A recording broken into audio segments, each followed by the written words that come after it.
Hello friends, आप सभी का स्वागत है नीवा पीसीएस पे। जैसे आप लोगों को पता है कि हम लोग एनटीपीसी के लिए पीवाईक्यू सीरीज स्टार्ट किए हैं। इस सीरीज के क्रम में आज हम लोग सेट नंबर 23 का एनालिसिस करेंगे। इससे पहले 22 सेटों का एनालिसिस हम लोग कर चुके हैं। अगर आप नहीं देखे हैं तो चैनल पर प्लेलिस्ट बना हुआ है, एक बार जरूर देखिएगा। यह जो क्वेश्चंस है वह 2021 में जो एग्जाम हुआ था उसी का ओरिजिनल पेपर है दोस्तों। किसी भी एग्जाम देने से पहले प्रीवियस ईयर क्वेश्चंस लगाना बहुत ज़रूरी होता है, क्योंकि प्रीवियस ईयर क्वेश्चन से यह पता चलता है कि एग्जाम में किस टॉपिक से क्वेश्चंस पूछे जा रहे हैं। तो चलिए हम लोग बिना समय गंवाए स्टार्ट करते हैं और देखते हैं कि पहला क्वेश्चन क्या है। गांधी जी के गिरफ्तार होने के बाद धरसना साल्ट वर्क्स पर हमले के हेतु की गई यात्रा का नेतृत्व किसने किया था? तो जब दोस्तों गांधी जी धरसना जहां उनको गिरफ्तार किया गया था, तो जब उनको गिरफ्तार कर लिया गया तो उसके बाद धरसना साल्ट वर्क्स जो था वहां पर उसका नेतृत्व अब्बास तैयबजी के द्वारा किया गया था। यह जो गिरफ्तार था वह 1930 के दांडी यात्रा के दौरान हुआ था, जिस समय सविनय अवज्ञा आंदोलन शुरू किया गया था। अब अगर बात कर ले पीटी नेहरू की, तो पीटी नेहरू के द्वारा 1929 की लाहौर अधिवेशन कांग्रेस की अध्यक्षता किया गया था, जिसमें पूर्ण स्वराज की घोषित किया गया था। याद रखिएगा, स्वराज घोषित किया गया था। इसी समय से हम लोग 26 जनवरी 1930 से ही स्वतंत्रता दिवस मनाते थे। इसी डेट को याद करने के लिए भारतीय संविधान को 26 जनवरी 1950 को लागू किया गया। सरदार वल्लभ भाई पटेल, इन्होंने 1931 के भारतीय राष्ट्रीय कांग्रेस की अध्यक्षता किए थे, जो कि कराची में हुआ था। इसमें मौलिक अधिकार की चर्चा किया गया था और मौलिक अधिकार की मांग किया गया था। अगला क्वेश्चन देखते हैं कि प्रधानमंत्री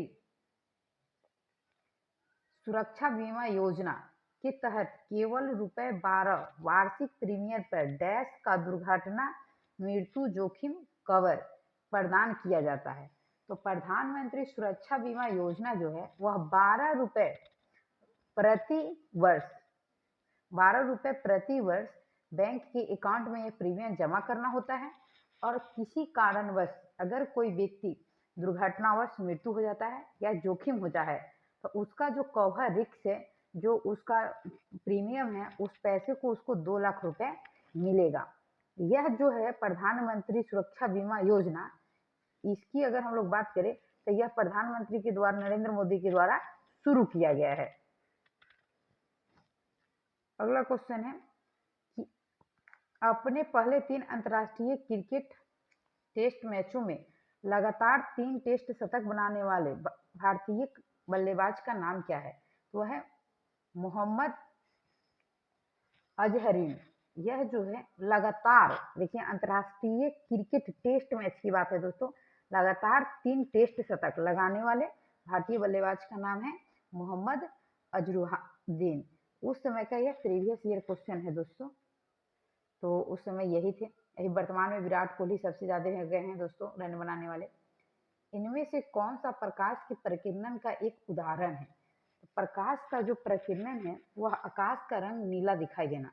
जब प्रकाश एक माध्यम से दूसरे माध्यम में जाते हैं तो वह अपने पथ से विचलित हो जाता है। इसे प्रकाश का अपवर्तन कहते हैं। और जब प्रकाश, सूर्य की प्रकाश हमें पृथ्वी तक आती है तो वातावरण में बहुत सारे धूलकण मौजूद होते हैं। उन धूलकणों से टकराकर किसी सतह पर पड़कर प्रकाश का विभिन्न रंगों में विभक्त हो जाना प्रकाश का क्या कहलाता है? प्रकीर्णन कहलाता है। जैसे स्पेक्ट्रम के थ्रू भी हम लोग प्रकाश का प्रकीर्णन करते हैं।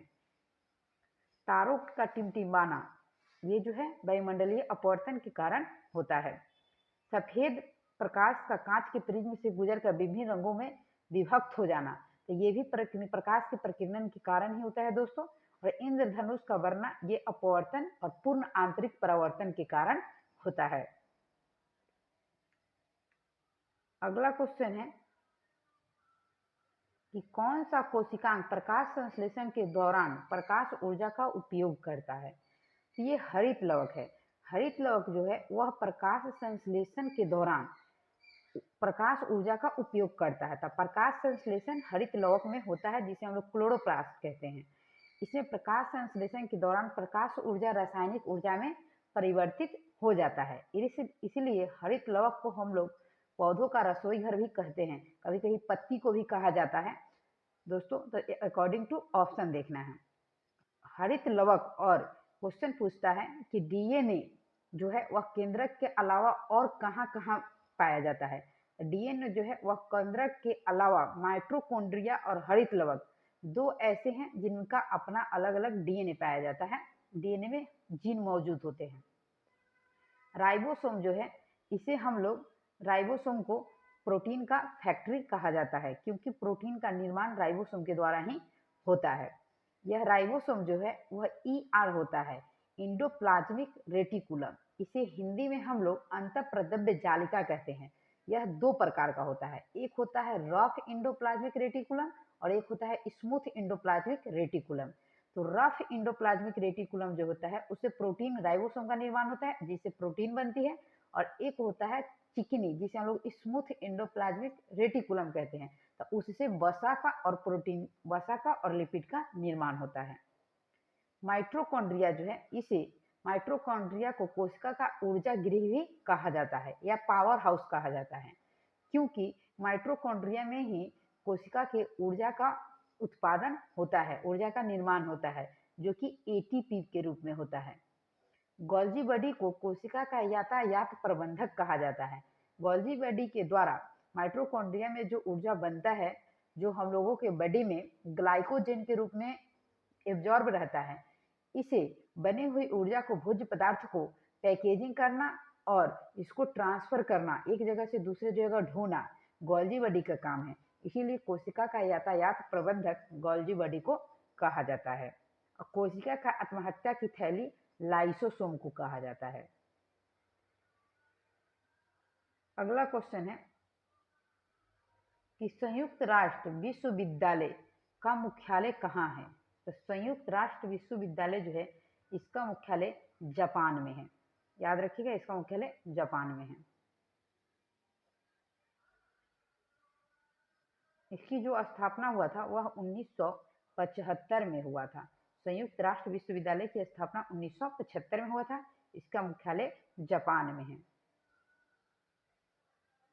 नेक्स्ट क्वेश्चन है आपका कि सिपाही विद्रोह के दौरान गवर्नर जनरल कौन थे। तो सिपाही विद्रोह दोस्तों जानिए कि हुआ कब था। तो सिपाही विद्रोह 1857 की क्रांति को ही सिपाही विद्रोह कहा जाता है। उस समय भारत में लॉर्ड कैनिंग का शासन काल था। 1857 का जो विद्रोह था वह मंगल पांडे के द्वारा बैरकपुर छावनी से शुरू हुआ था। और क्वेश्चन पूछ देगा कि लीगल रूप से कब चालू हुआ था। तो 10 मई 1857 को मेरठ से शुरू हुआ था। याद रखिएगा, 1857 की जो क्रांति थी इसे प्रथम स्वतंत्रता संग्राम बीडी सावरकर के द्वारा कहा गया था। ये भी क्वेश्चन बहुत बार पूछा गया है। और 1857 के जो सिपाही विद्रोह था इसका जो प्रतीक चिन्ह था वह था कमल और रोटी। तो इसको भी याद रखिएगा, कमल और रोटी। लॉर्ड डलहौजी की बात करें तो इसके शासनकाल में 1885 में कांग्रेस की स्थापना हुआ था दोस्तों। तो हर एक गवर्नर जनरल और वायसराय के कार्यकाल में कुछ न कुछ महत्वपूर्ण घटना घटा है, तो उसको याद रखना है।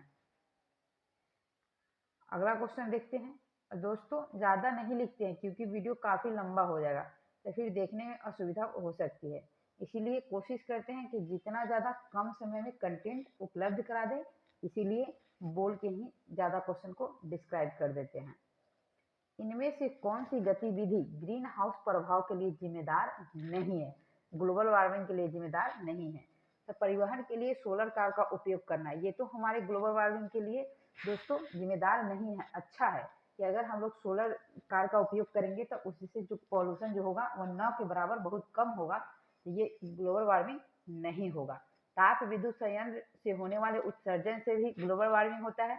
ईंधन के रूप में लकड़ी जब जलता है तो उससे भी होता है दोस्तों, जो धुआं निकलता है। अब परिवहन के लिए जो पेट्रोल वाहनों का उपयोग करते हैं, इससे भी ग्लोबल वार्मिंग होता है। ये जो पेट्रोल वाहन में यूज करते हैं या जलने के बाद जो धुआं निकलता है, उससे कार्बन मोनोऑक्साइड गैस निकलती है, जो काफी जहरीली गैस होती है। इससे घुटन महसूस होता है, इसलिए इसे दम घुटन गैस भी कहा जाता है। इसको भी ध्यान रखिएगा। गवर्नर जनरल लॉर्ड डलहौजी ने किस साम्राज्य को चेरी नाम दिया था? तो यह अवध साम्राज्य को चेरी के नाम से बुलाया था। और अवध साम्राज्य को 1891 में ये 1851 में हुआ था, और 1856 में 1851 में इसे चेरी नाम दिया था, और 1856 में इसे अवध पर कुशासन का आरोप लगाकर, ये बहुत बार पूछा गया है कि किस तरह से मिलाया गया था, तो कुशासन का आरोप लगाकर विलय कर लिया गया ब्रिटिश साम्राज्य में। उस समय, जिस समय अवध का विलय ब्रिटिश प्रांत में किया गया था, उस समय जो अवध का नवाब था वह था बाजिद अली शाह। ये भी क्वेश्चन पूछा गया है। उस समय अवध का नाम क्या था? बाजिद अली शाह, याद रखिएगा। और यह लॉर्ड डलहौजी के व्यापक नीति के सिद्धांत की तरह ही अवध को अपने में मिला लिया था। झांसी को 1853 में मिलाया गया था। अगला क्वेश्चन है आपका कि भारत के उपराष्ट्रपति का निर्वाचन किसके द्वारा होता है? तो भारत के जो उपराष्ट्रपति होते हैं, उनका जो निर्वाचन है वह संसद के दोनों सदनों के सदस्य द्वारा होते हैं। इसमें जो क्या होता है दोस्तों, अगर हम लोग बात करें तो आर्टिकल 66 के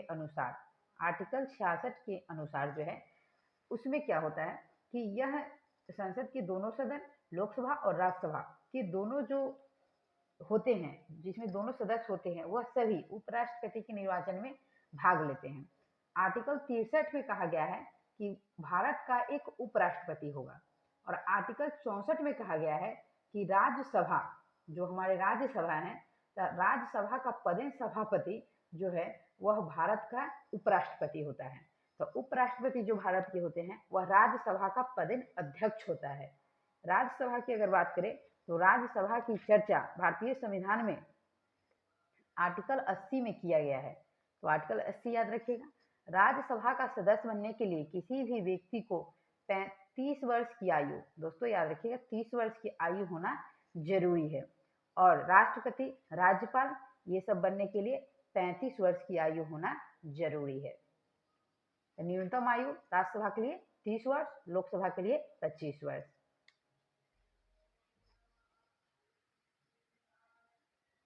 सुश्रुत संहिता किस विषय से संबंधित है? तो सुश्रुत संहिता जो है वह चिकित्सा एवं शल्य चिकित्सा से संबंधित है। सुश्रुत के जो जनक हैं, सुश्रुत जनक बोला जाता है, इनको चिकित्सा और शल्य चिकित्सा का जनक सुश्रुत को बोला जाता है। यह संस्कृत ग्रंथ है, ये भी याद रखिएगा कि सुश्रुत संहिता जो है वह संस्कृत भाषा में लिखा गया है। जैसे बहुत बार पूछ देता है कि बुद्ध चरित्र के लेखक कौन है, तो अश्वघोष है। अब बुद्ध चरित्र जो है वह संस्कृत भाषा में लिखा गया है। ये भी क्वेश्चन बहुत बार एग्जाम में आया है, इसलिए इसको ध्यान रखिएगा।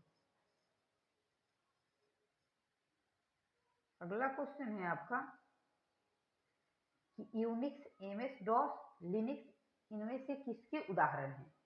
तो यूनिक्स, एमएस डॉस, लिनक्स, ये सब ऑपरेटिंग सिस्टम है। कंप्यूटर में जो है ये सब ऑपरेटिंग सिस्टम है। प्रिंटर में आता है jet printer, ink dot printer, dot printer, printer dot matrix printer, ये सब प्रिंटर के प्रकार है। कंप्यूटर की अगर बात कर ले तो कंप्यूटर का जो जनक है वह चार्ल्स बेबेज को कहा जाता है। कंप्यूटर में दो तरह के पार्ट्स लगे होते हैं, एक होते हैं इनपुट और एक होता है आउटपुट। एक होता है हार्डवेयर, दूसरा होता है सॉफ्टवेयर। तो जो कंप्यूटर के आंतरिक होते हैं उसे इनपुट कहते हैं, और जो कंप्यूटर में बाहरी वो लगाया जाता है उसे हम लोग आउटपुट कहते हैं।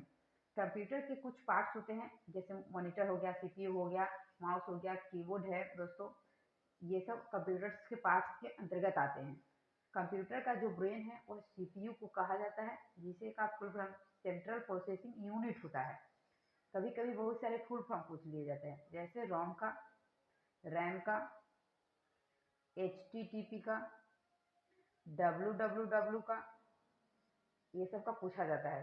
तो रोम का होता है रीड ओनली मेमोरी, रैम का होता है रीड एक्सेस मेमोरी, HTTP का होता है H hyper text transfer protocol, WW का होता है वर्ल्ड वाइड वेब। ये सब याद रखिएगा। URL का कभी कभी पूछता है यूनिफॉर्म रिसर्च लोकेटर। लैन का पूछता है कभी कभी, इसका भी ध्यान रखिएगा, लोकल एरिया नेटवर्क। अगला क्वेश्चन है विवेकानंद शिला स्मारक कहाँ स्थित है? तो विवेकानंद शिला स्मारक जो है वह कन्याकुमारी तमिलनाडु में स्थित है। भारत की स्थल सीमा की सबसे जो दक्षिणी बिंदु है वह इंदिरा कन्याकुमारी ही है, जिसको हम लोग केप कोमरी कहते हैं दोस्तों। और भारत की सबसे दक्षिणतम पॉइंट जो है वह इंदिरा पॉइंट है, जिसे पिंगवेलियन पॉइंट के नाम से भी जाने जाते हैं, जो अंडमान और निकोबार द्वीप समूह में स्थित है। तो कन्याकुमारी जो है यहाँ पर विवेकानंद शिला स्मारक स्थित है। इसकी जो स्थापना है वह 1967 में हुआ था। इसकी स्थापना 1970 के लगभग दोस्तों, इसको याद रखिए 1970 में इसका निर्माण किया गया था। अगला क्वेश्चन है इनमें से कौन सा देश आसियान का सदस्य नहीं है? तो आसियान जो है वह उसका सदस्य भारत नहीं है। आसियान की जो स्थापना है वह 1967 में हुआ था। इसकी राजधानी जो है, इसके जो हेड क्वार्टर है वह आपका जकार्ता में है। जकार्ता जो है वह इंडोनेशिया में है। इंडोनेशिया को द्वीपों का देश कहा जाता है। इसको भी ध्यान रखिएगा कि भारत जो है वह आसियान का सदस्य नहीं है। दोस्तों क्वेश्चंस बार बार रिपीट होते हैं प्रीवियस ईयर में, इसलिए इसको ध्यान से एकदम देखना है। इनमें से किस समिति के अनुशंसा के आधार पर भारत में NSE नेशनल स्टॉक एक्सचेंज की स्थापना की गई थी? तो यह था फिरवानी समिति। फिरवानी समिति की अनुशंसा पर NSE की स्थापना 1992 में किया गया था। इसको याद रखिएगा। निफ्टी 50 जो है NSE का प्रमुख सूचकांक है। क्वेश्चन ये भी आता है कि NSE का प्रमुख सूचकांक क्या है? तो निफ्टी 50 जो है वह NSE की प्रमुख सूचकांक है। इसकी स्थापना 1992 में फिरवानी समिति की अनुशंसा पर हुआ था। एक है दोस्तों BSE Bombay stock exchange. NSE और BSE जो है इसको जो रेगुलेट करने की काम करती है, इसको जो संचालन करने की काम करती है वह करती है SEBI, secretary exchange board of India. तो इसको भी ध्यान रखिएगा। वर्तमान में इसके अध्यक्ष जो हैं वह तुहिन कांता पांडे को चुना गया है। तो ये भी याद रखिएगा कि सेबी के वर्तमान अध्यक्ष तुहिन कांता पांडे हैं।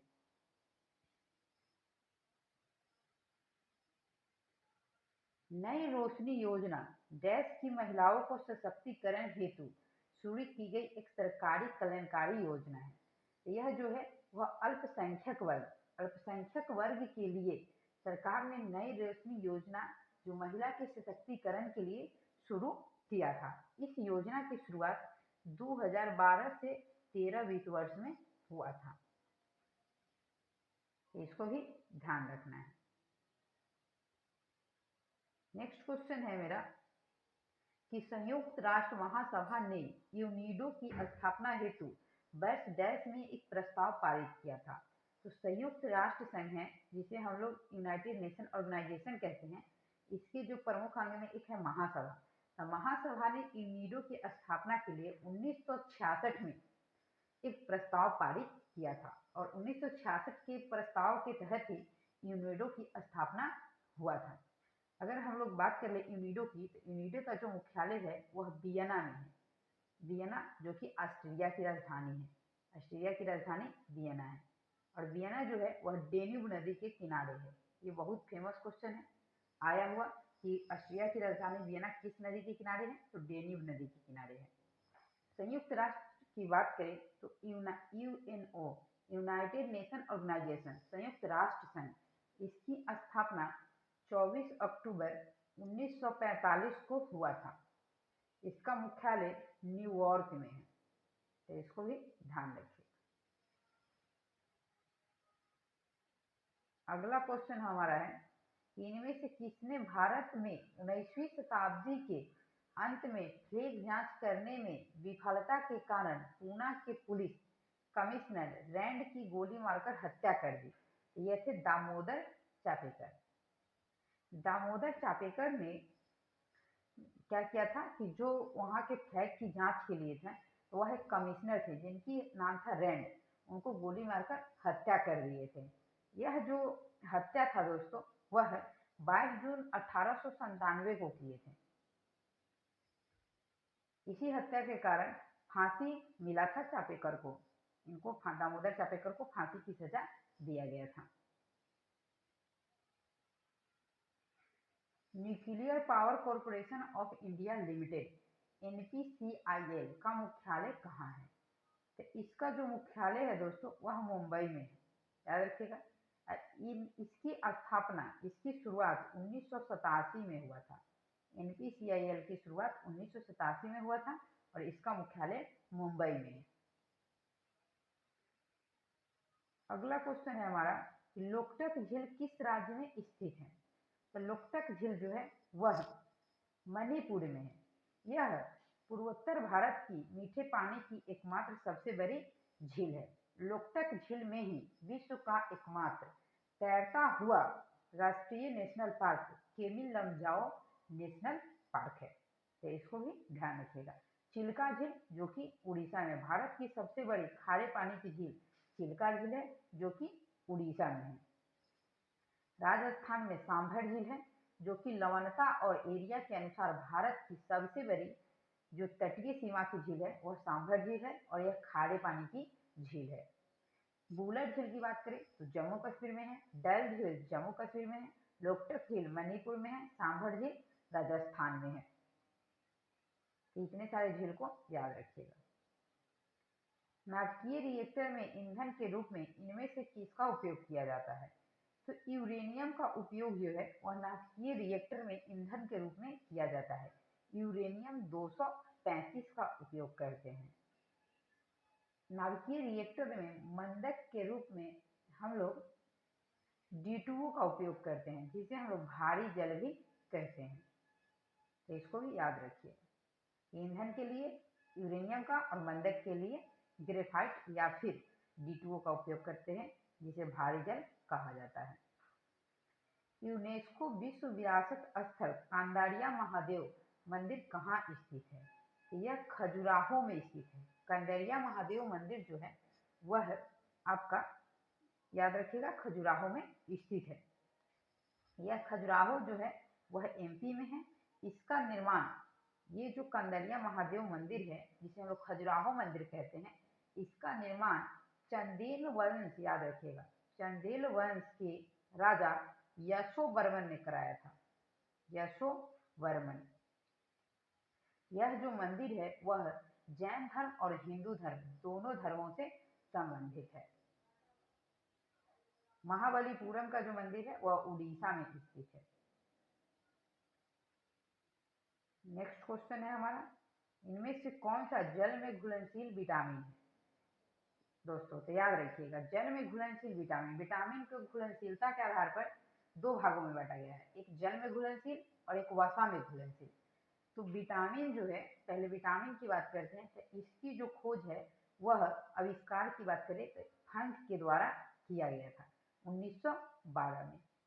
विटामिन एक प्रकार का कार्बनिक पदार्थ होता है। विटामिन से कोई भी हमें कैलोरी ऊर्जा की प्राप्ति नहीं होती है। क्वेश्चन ये पूछा गया था NTPC में कि कोई विटामिन से हमें कितने कैलोरी ऊर्जा मिलती है, तो 0 कैलोरी।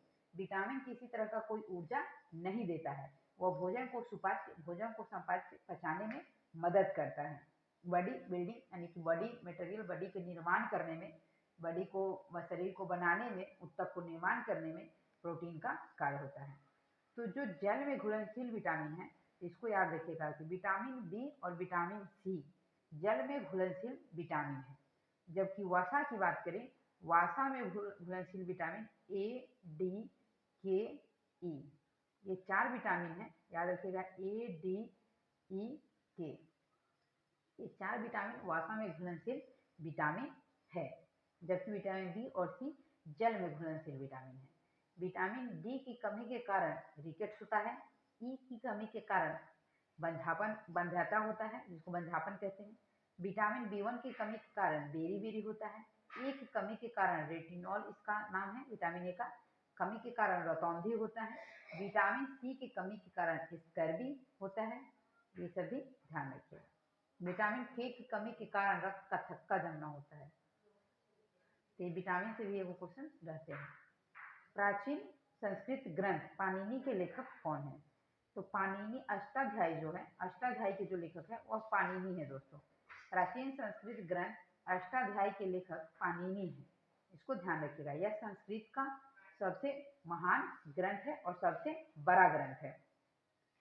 पतंजलि की बात करें तो पतंजलि जो थे वह पुष्यमित्र शुंग के दरबारी कवि थे, इसको भी ध्यान रखिएगा। चरक जो थे वह कनिष्क के शासनकाल में थे, कनिष्क के दरबारी कवि थे। लाइन, डेजी व्हील, लेजर और ड्रम इनमें से किसके प्रकार हैं? दोस्तों अभी हम लोग बात किए थे कि प्रिंटर के जो प्रकार है वह line, daisy wheel, laser, drum ये सब प्रिंटर है। प्रिंटर जो है वह आउटपुट डिवाइस के अंतर्गत आता है। अगला क्वेश्चन है हमारा, इनमें से किसे FIAF द्वारा 2021 फिल्म अर्कवाई पुरस्कार से सम्मानित किया जाएगा? तो उस समय करेंट का क्वेश्चन था अमिताभ बच्चन। अभी जो है अगर हम लोग बात कर लें, FIAF की स्थापना 1938 में हुआ था। क्वेश्चन यहाँ से स्टैटिक याद रखेंगे।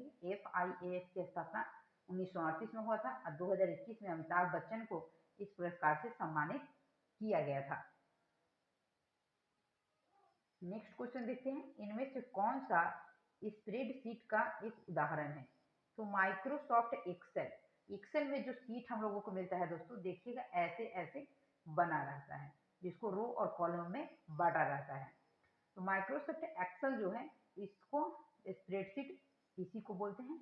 यह स्प्रेडशीट जो है माइक्रोसॉफ्ट एक्सेल में ही मिलता है। पावर पॉइंट दोस्तों किसी प्रकार का जो हम लोग अभी 3D जो प्रचार विचार देखते हैं वो सब जो है वो 3D या माइक्रोसॉफ्ट पॉइंट में ही बनाया जाता है। माइक्रोसॉफ्ट वर्ड किसी भी टेक्स्ट का टाइप करने के लिए, जैसे हम लोग टाइपिंग करते हैं, बुक का टाइप करते हैं, कोई पोएम लिखते हैं, तो वो सब माइक्रोसॉफ्ट वर्ड में ही लिखते हैं।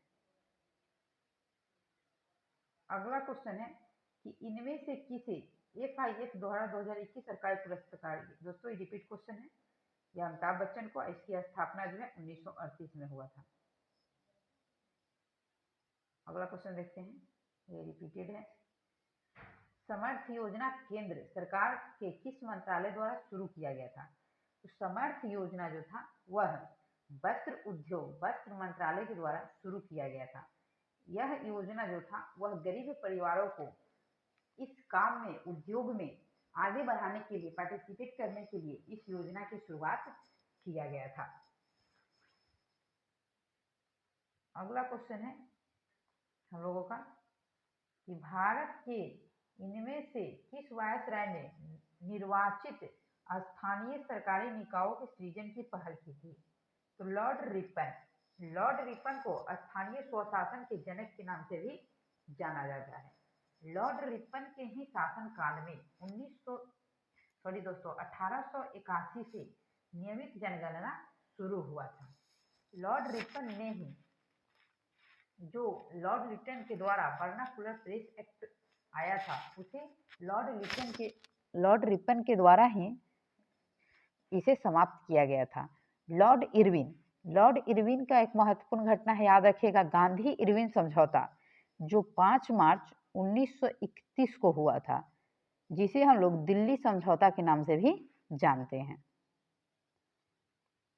अगला क्वेश्चन है कि 1857 के प्रथम स्वतंत्रता संग्राम के दौरान कानपुर क्षेत्र ने अंग्रेजों के शासन का विरोध करना शुरू किया, जहां नाना साहब के डैश स्थित महल को इसके मुख्यालय के रूप में प्रयोग किया गया, बिठूर। बिठूर में जो दोस्तों एक तरह से बात करें तो यह कानपुर में ही है। तो नाना साहब का जो बिठूर में स्थित महल था, वहाँ पे इन लोग वो मुख्यालय बनाए थे 1857 की क्रांति में। 1857 की क्रांति में बहुत सारे क्षेत्रों से अलग अलग लोगों ने नेतृत्व किया था। जैसे कुछ क्षेत्र से क्वेश्चंस पूछे जाते हैं, जैसे कानपुर से नाना साहब किए थे, लखनऊ से बेगम हजरत महल किए थे, बिहार से वीर कुंवर सिंह किए थे। तो ये सब याद रखिएगा। झांसी से रानी लक्ष्मीबाई किए थे, अवध से सादत खां किए थे, तत्ता टोपे जो कि कानपुर से ही थे, नाना साहब का कमांडर इन चीफ थे। तो ये सब पूछा जाता है। अगला क्वेश्चन है कि तीसरी स्कॉर्पियन वर्ग पनडुब्बी INS डैश को 10 मार्च 2021 को भारतीय नौसेना में शामिल किया गया। तो INS करंज को 2021 में शामिल किया गया था। यह क्या है? तो तीसरी स्कॉर्पियन पनडुब्बी है, तो याद रखिएगा INS करंज। और दोस्तों अगर हम लोग बात करें तो यह साइलेंट किलर, ये जो करंज है इसे साइलेंट किलर के नाम से भी जानते हैं। मझगांव डाक शिपयार्ड के द्वारा यह बनाया गया था और मेक इन इंडिया के तहत इसका निर्माण किया गया था। ये मेन पॉइंट है दोस्तों आपका कि करंज क्या है, तो यह स्कॉर्पियन वर्ग की पनडुब्बी है। इसे 2021 में भारतीय नौसेना में शामिल किया गया था। अगला क्वेश्चन है कि स्वतंत्रता के बाद दूसरी पंचवर्षीय योजना 1956 से 61 के दौरान जर्मनी के सहयोग से किस इस्पात संयंत्र की स्थापना किया गया था? तो राउरकेला जो कि ओडिशा में है। राउरकेला कहाँ है दोस्तों? उड़ीसा में। तो राउरकेला इस्पात संयंत्र जर्मनी की सहायता से द्वितीय पंचवर्षीय योजना में स्थापित किया गया था।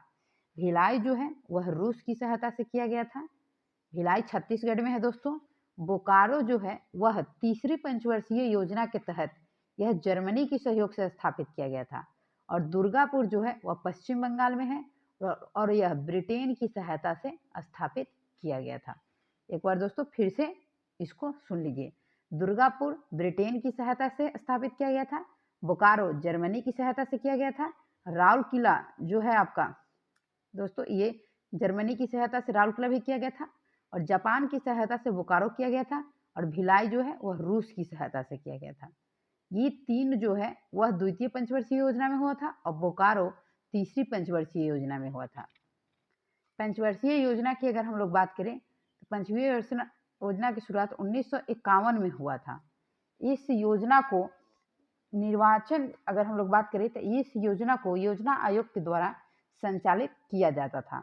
योजना आयोग जो था वह पंचवर्षीय योजना को रेगुलेट करने का काम करता था। इस समय योजना आयोग की स्थापना 15 मार्च 1950 को हुआ था। इसके जो प्रथम अध्यक्ष थे वह पंडित जवाहरलाल नेहरू थे, क्योंकि योजना आयोग के अध्यक्ष देश के प्रधानमंत्री ही हुआ करते थे।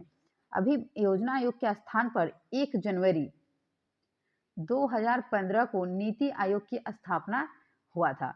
नीति आयोग के पहले अध्यक्ष नरेंद्र मोदी थे, वर्तमान अध्यक्ष भी नरेंद्र मोदी ही हैं।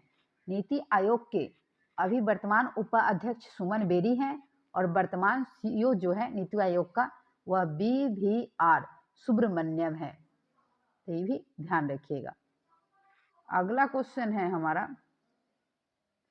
कि भारतीय संविधान के इनमें से किस अनुच्छेद में नए राज्यों के गठन, सीमाओं के फेरबदल इत्यादि से संबंधित वर्णन है? तो अनुच्छेद 3 में है। अनुच्छेद 3 में है कि नए राज्यों के गठन, सीमाओं में फेरबदल इत्यादि से संबंधित है। अनुच्छेद 1 में क्या है कि भारत राज्यों का संघ है, India is A union of state. अनुच्छेद 2 में क्या है कि इसमें क्या है कि नए राज्य का गठन बाहरी राज्यों को मिलाना है तो अनुच्छेद 2 में, और नए राज्यों का गठन करना है तो अनुच्छेद 3 में। कोई बाहर से इसमें मिलाया जाएगा तो अनुच्छेद 2, और नए राज्यों का गठन जैसे आंध्र प्रदेश को तुर्की तेलंगाना बना अनुच्छेद 3 के अंतर्गत। सीमा में फेरबदल करना है, जैसे बिहार की सीमा है तो कहा जाए कि बिहार की सीमा को कुछ आगे बढ़ाना है चाहे कम करना है, तो ये अनुच्छेद 3 के अंतर्गत आता है। और ये सभी शक्ति जो है वह संसद को प्राप्त है। ये सभी काम संसद ही कर सकता है। अगला क्वेश्चन है हमारा कि सागा 220 भारतीय अंतरिक्ष अनुसंधान संगठन द्वारा निर्मित सागा 220 क्या है? यह सुपर कंप्यूटर है। सागा 220 जो है वह सुपर कंप्यूटर है। इसे 2011 में बनाया गया था। भारत के प्रथम सुपर कंप्यूटर की बात करें तो प्रथम सुपर कंप्यूटर परम 8000 था। अभी दुनिया में सबसे फास्ट सुपर कंप्यूटर जो है वह फ्रंटियर है। वायुमंडल में तरित द्वारा किस गैस का स्थिरीकरण होता है? तो वायुमंडल में जो तरित झंझावात होता है उससे नाइट्रोजन गैसों का स्थिरीकरण होता है। और दोस्तों हम लोग बात करें तो वायुमंडल में जो नाइट्रोजन गैस का परसेंटेज है वह सबसे अधिक 78% है।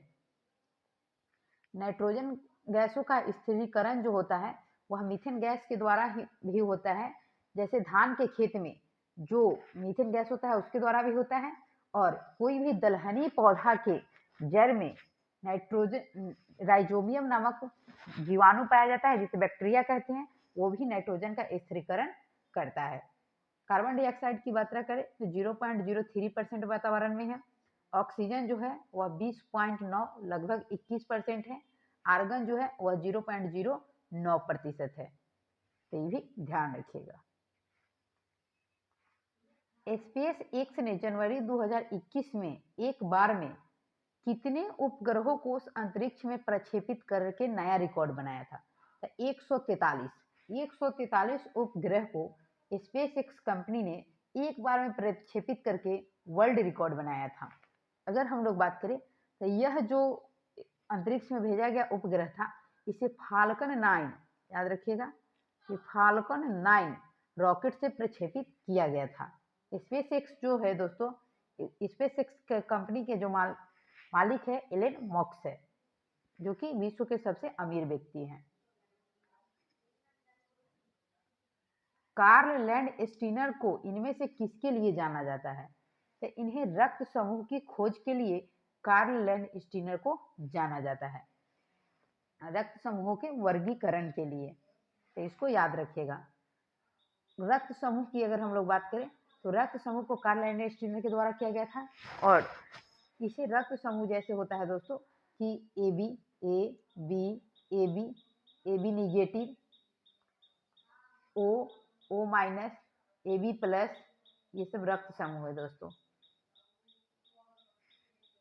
सबसे अगर बात करें तो सर्वग्राही जो है वह ए बी प्लस है, जबकि सर्वदाता ओ माइनस है। ओ माइनस जो ब्लड ग्रुप है वह किसी भी व्यक्ति को ब्लड दे सकता है, और ए बी प्लस जो ग्रुप है वह किसी भी व्यक्ति का ब्लड ले सकता है। अगला क्वेश्चन है उस द्वीप का नाम क्या है जहां नेल्सन मंडेला को उनके 27 वर्ष की कारावास अवधि में से 18 वर्ष के लिए कैद किया गया था? ये था रॉबिन द्वीप। रॉबिन द्वीप में ही इनकी अगर बात करें तो रॉबिन द्वीप में ही ये नेल्सन मंडेला को, जिसे दक्षिणी अफ्रीकी के नाम से जाना जाता है, जिसे अफ्रीकन गांधी भी हम लोग कहते हैं, अफ्रीकन गांधी के नाम से जाना जाता है, इन्हों रॉबिन द्वीप में 18 वर्ष के लिए कैद किया गया था। ग्रीनलैंड जो है वह विश्व का सबसे बड़ा द्वीप है। अगला क्वेश्चन है हम लोगों का कि इनमें से किस पर्यटन सर्किट को भारत सरकार के पर्यटन एवं संस्कृति मंत्रालय द्वारा शुरू की गई स्वदेश दर्शन योजना में शामिल नहीं किया गया है? तो पर्वतीय सर्किट जो है वह, इसमें क्या है कि पर्वतीय सर्किट को इसमें शामिल नहीं किया गया है। कौन सी योजना दोस्तों? तो पर्यटन सर्किट को भारत सरकार के पर्यटन एवं संस्कृति मंत्रालय शुरू की स्वदेश दर्शन योजना में पर्वतीय सर्किट को शामिल नहीं किया गया है, इसको ध्यान रखिएगा। यह जो है स्वदेश दर्शन योजना, इसकी जो शुरुआत है वह 2014 से 15 के बीच हुआ था, और इसमें टोटल 15 सर्किट शामिल है। याद रखिएगा कि टोटल 15 सर्किट इसमें शामिल है, और यह पर्यटन एवं संस्कृति मंत्रालय के द्वारा शुरू किया गया था। अगला क्वेश्चन है कि इनमें से कौन सा भारत में स्थित विश्व का प्रमुख शिप ब्रेकिंग केंद्र, major world wide centre for ship breaking, यह कौन सा है? तो यह अलंग है। अलंग जो है वह गुजरात में स्थित है, याद रखिएगा। यहाँ इसे जहाजों का कब्रिस्तान भी कहा जाता है। कब्रिस्तान क्वेश्चन आ सकता है कि जहाजों का कब्रिस्तान किसे कहते हैं? तो अलंग को कहते हैं, और यह गुजरात में है दोस्तों। तो आज का सेट हमारा दोस्तों यहीं पे समाप्त हुआ। यह लास्ट क्वेश्चन था। अगर सेट अच्छा लगेगा तो लाइक, सब्सक्राइब और शेयर जरूर कीजिएगा। और हमारे चैनल पे दोस्तों बिहार पुलिस का भी जो खान सर के द्वारा प्रैक्टिस सेट 55 सेटों का जो प्रैक्टिस सेट उपलब्ध कराया गया है, उसका लगातार एनालिसिस किया जा रहा है। अगर आप हमारे साथ बिहार पुलिस के सेट को जुड़कर अपनी तैयारी को बेहतर कर सकते हैं दोस्तों। जैसे हम तो अपने जब हम बिहार पुलिस की तैयारी करते थे दोस्तों, तो उस टाइम ऐसे ही हम लोग एनालिसिस करते थे, तो मेरा भी रिजल्ट हुआ था, आपका भी होगा। कंटिन्यू आप हमारे साथ जुड़े रहिए। मिलते हैं नेक्स्ट वीडियो में, तब तक के लिए धन्यवाद।